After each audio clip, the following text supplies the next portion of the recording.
अभी तक हमने डिफरेंशिएशन देखा कि किस तरीके से किसी फंक्शन का डिफरेंशिएशन करते हैं, और डिफरेंशिएशन जो था वो मेनली ग्राफ से अगर हम दिखाते तो चेंज जो होता है, जैसे मैं कहूं कि अगर कोई फंक्शन है y is equal to F X, ये कोई फंक्शन है, तो इसमें इसका जो ग्राफ दिया हुआ है वो कुछ यूं दिया हुआ है, ऐसा मान लेते हैं।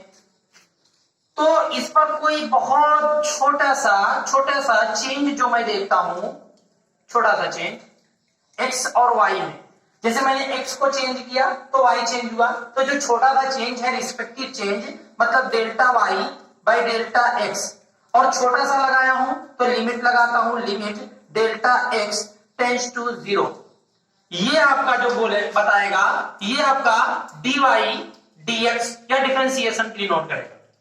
और इसको जो है हम स्लोप से डिनोट करते हैं, क्योंकि अगर मैं यहां पर एक राइट एंगल ट्रायंगल लेता हूं तो वो tan थीटा के बराबर होता है, tan theta is equal to हो जाएगा dy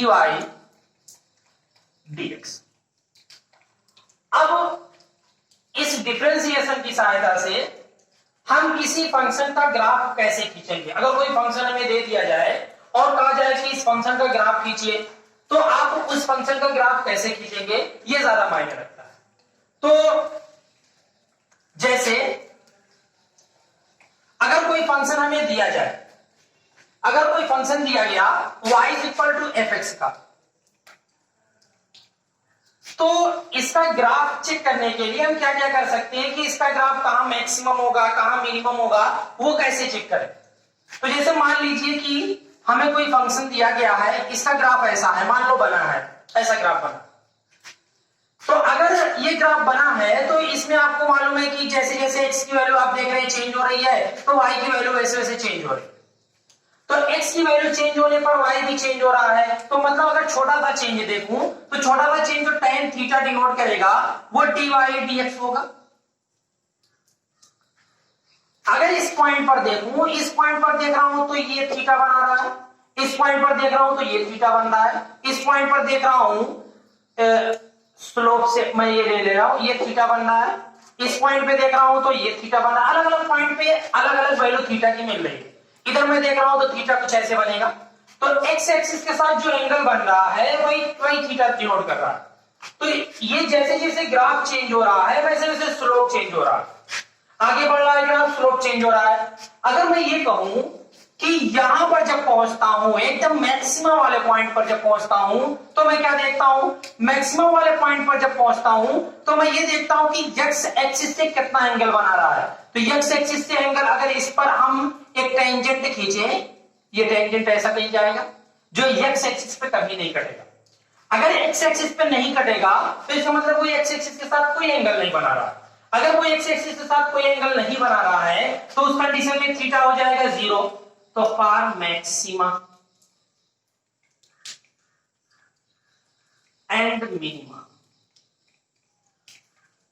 मैक्सिमा और मिनिमा पर दोनों देखते हैं, ये मैक्सिमा हो गया और मिनिमा यहां बन रहा है, ये ऐसा कुछ इस पर खींचेंगे तो ये भी जब वो 0 बनेगा, तो मैक्सिमा और मिनिमा की कंडीशन तब होगी जब थीटा 0 होगा।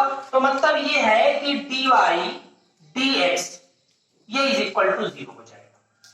तो याद रखना कि अगर कोई ग्राफ दिया गया है और आपसे पूछे, या कोई फंक्शन दिया गया है और आपसे कहे कि बताइए किस पॉइंट पे मैक्सिमा होगा या किस पॉइंट पे मिनिमा होगा, वो बात दिखाने के लिए आप क्या करेंगे, उस फंक्शन का जो दिया हुआ है उसका एक बार डिफरेंशिएशन करेंगे और वो उस डिफरेंशिएशन को 0 को इक्वल करके जैसे ही करेंगे तुरंत ही हमें x की कोई वैल्यू मिलेगी और हम कहेंगे कि इस वैल्यू पर फंक्शन मैक्सिमम हो सकता है या फिर मिनिमम हो सकता है। लेकिन अभी ये नहीं क्लियर है कि मैक्सिमम ही होगा या मिनिमम ही होगा, क्योंकि ये बात तो दोनों जगह सेटिस्फाई हो रही है। तो याद रखना, अगर आपको मैक्सिमम और मिनिमा चेक करना है, सिर्फ कह दे कि किस या फिर आपसे ये कह दे कि किस पॉइंट पर स्टेबल इक्विलिब्रियम होगा, इक्विलिब्रियम होगा किस पर। तो इक्विलिब्रियम की कंडीशन तब होगी जब y का जो डिफरेंशिएशन है वो x के रिस्पेक्ट में वो 0 हो। लेकिन वो इक्विलिब्रियम जो है वो अनस्टेबल भी हो सकता है और स्टेबल भी हो सकता है। तो अनस्टेबल इक्विलिब्रियम कौन होगा और स्टेबल इक्विलिब्रियम कौन होगा? अनस्टेबल, देखिए अगर मैं कहूं कि यहां पर कोई चीज रखता हूं, कोई गेंद रखता हूं, तो ये गेंद जो है यहां रुक नहीं पाएगी, ये या तो इधर चली आएगी या तो इधर चली आएगी। स्टेबिलिटी तो यहां फॉर्म हो सकती है, लेकिन इक्विलिब्रियम फॉर्म हो सकता है, लेकिन वो स्टेबल नहीं होगा, क्योंकि यहां से जो है वो या तो इधर आ सकता है या तो इधर, यहां रुका नहीं रहेगा। जब रुका नहीं रहेगा तो मैक्सिमा पे जब रुका नहीं है तो यहां पर जो इक्विलिब्रियम मिलेगा वो अनस्टेबल इक्विलिब्रियम होगा।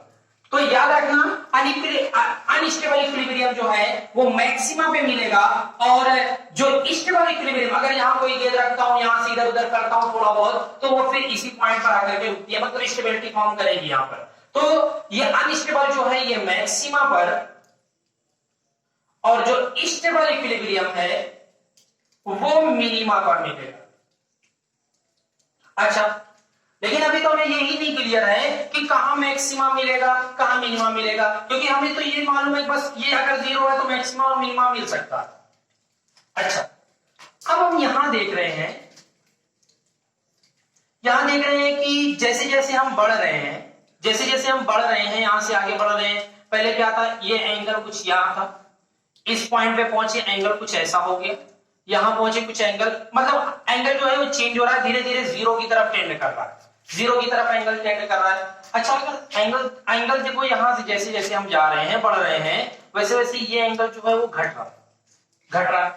अच्छा, फिर यहाँ 0 हो गया, फिर यहाँ 0 होकर के फिर ये एंगल जो है किस में आ गया, 90 से ज्यादा हो गया, मतलब निगेटिव वैल्यू दे देगा tan की। तो अगर ये वैल्यू जो है, पहले क्या था, पहले एंगल धीरे धीरे कम होते होते वैल्यू चेंज कर रहा है, वैल्यू धीरे धीरे घटा रहा है, फिर घटा करके फिर नेगेटिव कर दे रहा है। यहां पर जब एंगल देखेंगे तो नेगेटिव एंगल होगा। तो अगर नेगेटिव आ रहा है, ये देखो ये कहता है धीरे धीरे घट रहा, अगर घट रहा है तो आप जैसे जैसे आगे बढ़ रहे हैं ये चेंज जो है वो घट रहा है। तो चेंज कैसे निकालेंगे, एंगल तो ये था tan थीटा, ये एंगल था, और इसमें चेंज कैसे निकालेंगे, इसमें चेंज निकालेंगे इसी के रिस्पेक्ट में। फिर एक बार क्या करेंगे, एक बार इसका और डिफरेंशिएशन करेंगे d dx, और जो tan थीटा है इसका चेंज निकाल रहे हैं, वो भी x के रिस्पेक्ट में, इज इक्वल टू हो जाएगा d dx dy dx। इस टोटल को लिख सकते हैं second derivative of y with respect to that. ऐसे मतलब ये है कि y को जो है मैंने 2 बार डिफरेंशिएट किया। 2 बार डिफरेंशिएट करने का मतलब क्या है, पहले मैंने चेंज देखा तो एंगल पता चला, अब उस एंगल में चेंज देख रहा हूं तो एक बार और डिफरेंशिएट कर दे रहा हूं तो ये वैल्यू। अच्छा, अब ये सेकंड डेरिवेटिव जो है आप देख रहे हैं चेंज जो है वो क्या हो रहा है, घट रहा है। तो अगर घट रहा है तो इसका मतलब ये है कि जो चेंज आएगा, पहले ज्यादा था बाद में कम हो गया, तो हम जब चेंज देखेंगे तो बाद वाला माइनस पहले वाला, तो वो निगेटिव वैल्यू देगा। तो अगर हम ये कहें कि ये जो होना चाहिए ये निगेटिव होना चाहिए, निगेटिव, अगर ये निगेटिव है, सेकेंड डेरिवेटिव y का x के रिस्पेक्ट में अगर निगेटिव है तो उस कंडीशन में आपको क्या पता चल रहा है, उस कंडीशन में पता चल रहा है कि मैक्सिमा मिलेगा। अच्छा, मैक्सिमा मिल गया, तो ये जो कंडीशन है ये मैक्सिमा की है। तो याद रखना, अगर आपको मैक्सिमा लेना है तो मैक्सिमा के लिए मेन कंडीशन जो है वो क्या क्या हो सकती है। मैक्सिमा के लिए मेन कंडीशन जो है वो आपको ये होगी, पहली चीज तो फर्स्ट डेरिवेटिव 0 होना चाहिए, दूसरी चीज जो है वो सेकेंड डेरिवेटिव जो है वो निगेटिव होना चाहिए। अगर सेकेंड डेरिवेटिव निगेटिव है तो मिलेगा हमें मैक्सिमा। अच्छा, मिनिमा के लिए देखते हैं, ऐसा कुछ था, मिनिमा के लिए देखेंगे तो पहले क्या था, पहले यहां पर जब इस पॉइंट पर थे तो एंगल कुछ ऐसा था निगेटिव वाला, फिर जैसे जैसे यहां 0 हो गया, फिर ऐसे यहां पहुंचे तो पॉजिटिव एंगल हो गया। तो आप देख रहे हैं कि एंगल बढ़ रहा है तो चेंज जो है वो पॉजिटिव हो रहा है। अगर चेंज पॉजिटिव है तो उस कंडीशन में हम कह सकते हैं कि इफ सेकेंड डेरिवेटिव जो है ये पॉजिटिव वैल्यू दे रहा है, अगर सेकेंड डेरिवेटिव पॉजिटिव वैल्यू दे रहा है तो उस कंडीशन में हमें क्या मिलेगा, हमें मिलेगा मिनिमा। तो याद रखना, मैक्सिमा की कंडीशन तब होगी जब सेकंड डेरिवेटिव नेगेटिव होगा, जबकि मिनिमा की कंडीशन तब होगी जब सेकंड डेरिवेटिव पॉजिटिव होगा। तो ये पॉजिटिव वैल्यू जो बताएगा कि ये स्टेबल इक्विलिब्रियम है और नेगेटिव वैल्यू ये बताएगा कि ये अनस्टेबल इक्विलिब्रियम। तो ये आप इसके हिसाब से आप एक ओवरव्यू आपको मिल जाएगा कि किसी फंक्शन में किस पॉइंट पर मैक्सिमा मिलेगा और किस पॉइंट पर मिनिमा मिलेगा। जैसे अगर मैं कोई आपको इक्वेशन दे दूं और आपसे कहूं कि इसमें मैक्सिमा और मिनिमा ढूंढ करके दिखाओ कि मैक्सिमा कहां है और मिनिमा कहां। जैसे इक्वेशन एक मैंने दिया y is equal to 5x square plus 3x plus 9 ऐसा दे दिया और आपसे कहा कि इसमें आप ये बताइए कि किस पॉइंट पे मैक्सिमा मिलेगा और किस पॉइंट पे मिनिमा मिलेगा। तो आप चेक करेंगे इसमें मैक्सिमा है कि मिनिमा है, तो फर्स्ट डेरिवेटिव करेंगे तो फर्स्ट डेरिवेटिव ये हो गया, तो ये आपका इसका करेंगे तो 5 इंटू ये 2 आगे आ जाएगा और x to the power n वाला फार्मूला अगर लगाएंगे तो 2x हो जाएगा प्लस 3 और इसमें जो करेंगे तो ये 1 हो जाएगा तो इंटू 1 प्लस इसका जो कांस्टेंट था 0 हो जाएगा डिफरेंशियल। तो ये हो जाएगा dy dx is equal to 10x plus 3 ये हो गया। अब इसमें आपको क्या बताना है, आपको बताना है मैक्सिमम मिनिमा। तो मैक्सिमम मिनिमा के लिए कंडीशन क्या थी, ये डेरिवेटिव 0 होना चाहिए, तो इसको रख दीजिए 0 के इक्वल। तो 10x plus 3 is equal to 0, तो 10x इज इक्वल टू -3, तो x इज इक्वल टू -3/10। अच्छा, ये x इज इक्वल टू -3/10 ये एक ऐसा पॉइंट है, x इज इक्वल टू -3/10 ये एक ऐसा पॉइंट है जहां पर मैक्सिमा और मिनिमा मिल सकते हैं, लेकिन अभी क्लियर नहीं है कि वो मैक्सिमा मिलेगा कि मिनिमा मिलेगा। अच्छा, अब देखते हैं आगे, इसका एक बार और डिफरेंशिएशन करते हैं सेकंड डेरिवेटिव। तो सेकंड डेरिवेटिव जब करेंगे तो कितना हो जाएगा, ये सिर्फ हो जाएगा 10, x का 1 हो जाएगा और प्लस 0 ये हो गया 10। अब आपको ये समझ में आ गया होगा कि इसका जो सेकंड डेरिवेटिव है ये पॉजिटिव 10 है।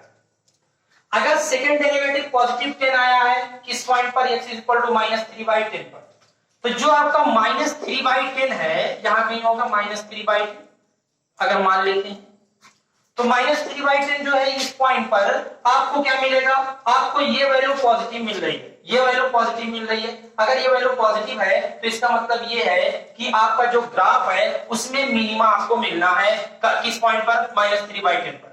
अभी कैसा होगा ये मुझे नहीं मालूम, लेकिन हाँ ये मिनिमा होगा कहीं ऐसा कुछ होगा। अब दूसरा इसका जो और भी ये किस जगह पर काटेगा ये बात अलग है कि हम x इज इक्वल टू 0 रखें तो y की वैल्यू कितनी आएगी, 9 आएगी। तो x इज इक्वल टू जब 0 रखेंगे, x की वैल्यू हम 0 रखते हैं तो y की वैल्यू 9 आएगी। शायद ये ग्राफ ऐसा भी बन सकता है, शायद ऐसा बन सकता है, ये आपके ऊपर डिपेंड करता है आप पूरा कैसे ग्राफ बनाएंगे। बस एक चीज आपको क्लियर हो जाएगी कि आपका मिनिमा और मैक्सिमा किस तरीके से मिलता है। तो मिनिमा और मैक्सिमा लेने के लिए आप क्या करेंगे, पहले फर्स्ट डेरिवेटिव 0 के बराबर करेंगे, फिर सेकंड डेरिवेटिव चेक करेंगे। अगर सेकंड डेरिवेटिव नेगेटिव आया तो आपका मिनिमा मैक्सिमा मिलेगा और अगर सेकंड डेरिवेटिव पॉजिटिव आया तो आपका मिनिमा मिलेगा। तो इस तरीके से आप किसी भी फंक्शन का ग्राफ आसानी से खींच सकते